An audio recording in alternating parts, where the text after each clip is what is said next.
You've been through these before. This one has to feel extra sweet. Obviously, this is a ball club that separated themselves from the rest of the pack down the stretch. But can you put into words how proud you are of this club? Well, I am. I'm kind of emotional right now, but I am. I'm definitely, because we met the challenges head on.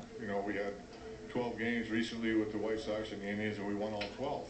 I mean, that's really hard to believe. So I am, and you always find a way that every one of them's special, and I think you separate them, and this will be as special as any of them, but you separate them, and you don't try to compare this with obviously with winning a World Series or winning your first one. I think the one against the Cardinals in 1990 when we came so far from the Pirates and we were the last place club and we took it over, and 4 or 5 years later we won a division. But this is wonderful. I mean, 2 times, actually 3 times postseason, counting the game against Minnesota.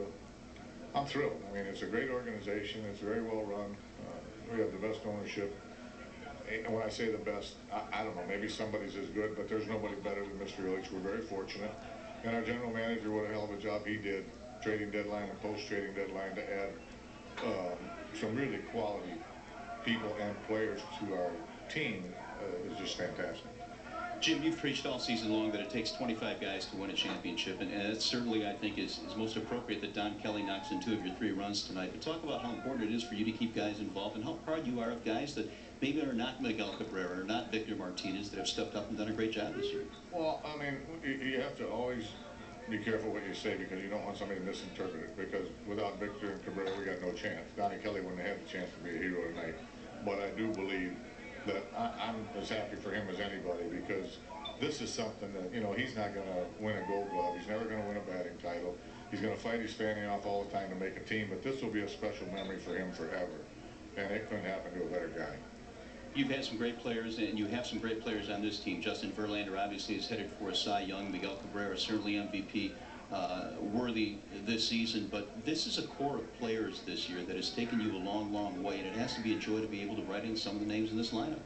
Yeah, well, I felt all along that we got real nice pieces.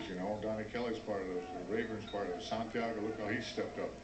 You got to have the star players, and we do have that. But you also have to have that complement of players that knows how to get you over the hump, that can contribute when they're called on. And that's pretty much, when you have a winning team, that usually happens, and that's what's happened with us. And by the way, thank you to all the fans back in Detroit. I doubt that you're up right now. I don't know, maybe you are, but thank you for the support. I really appreciate it. I mean, I can't tell you how proud I am of you guys and the loyalty that you've shown to us. And I hope you're proud of us tonight. Jim, the city of Detroit obviously is a city that's very resilient. They love their sports, they love their Tigers, and they've come out and, as you mentioned, have supported your team all season long. What does this mean, do you think, for the city of Detroit? Well, I think, it's been tough times for people in Detroit. We know that. And believe me, it's not something that we don't think about, because we do. I come from a big family. My dad was a factory worker. I know all about stuff like that, worrying about getting laid off and stuff. So I have a great appreciation for that. And it means so much to me. But I think during times like this, a sports team can uplift your spirits. And I hope that we've lifted up the spirits of our fans in Detroit, because they deserve it. Jim, we appreciate it. Congratulations on a great season, and we'll see you down the stretch. All right, Jim Leyland, let's go back to you.